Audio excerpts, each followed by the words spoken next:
Formación reactiva es cuando el individuo se enfrenta a conflictos emocionales o amenazas internas o externas, sustituyendo los comportamientos, pensamientos o sentimientos que le resultan inaceptables por otros opuestos.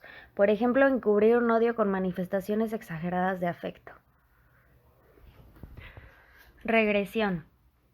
Consiste en regresar a periodos anteriores del desarrollo con comportamientos antiguos que le eran satisfactorios.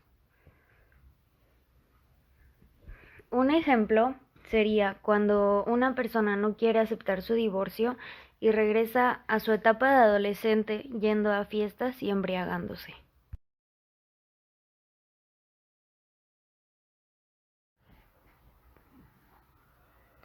Represión. Al enfrentarse con conflictos emocionales y amenazas internas o externas, se expulsa de la conciencia siendo inconsciente de los deseos o pensamientos que le causaron malestar. Por ejemplo, cuando hubo un acoso sexual y el paciente no lo recuerda.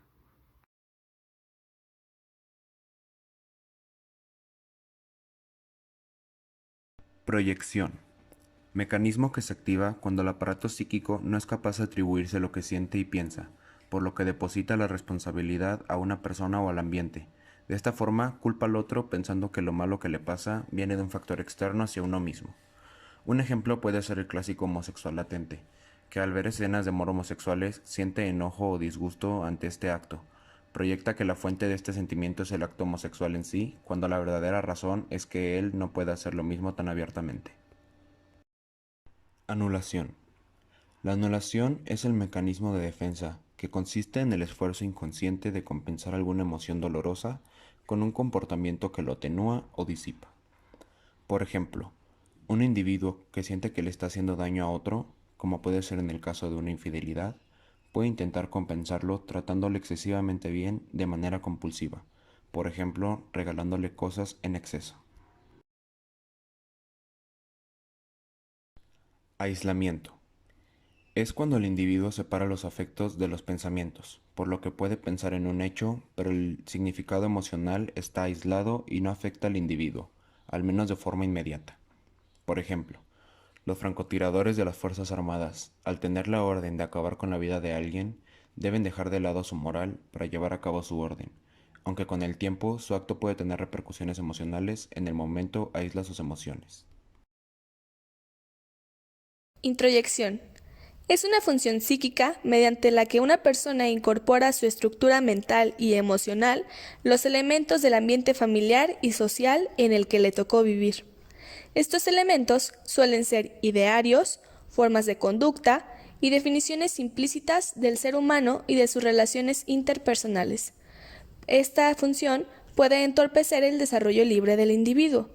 Un ejemplo, al introyectar a una persona, creemos que tenemos el control sobre sus actos y esto reduce la ansiedad que nos produce su alejamiento. Vuelta contra sí mismo. Sucede cuando el sistema psíquico no permite la existencia y la expresión de sentimientos hostiles hacia los demás. Entonces, los impulsos inaceptables pueden dirigirse hacia uno mismo.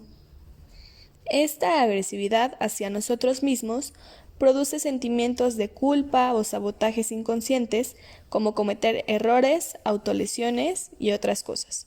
Un ejemplo es, después de tener una pelea con alguien y tienes ganas de golpear a la otra persona, no golpearás a ella, sino a ti.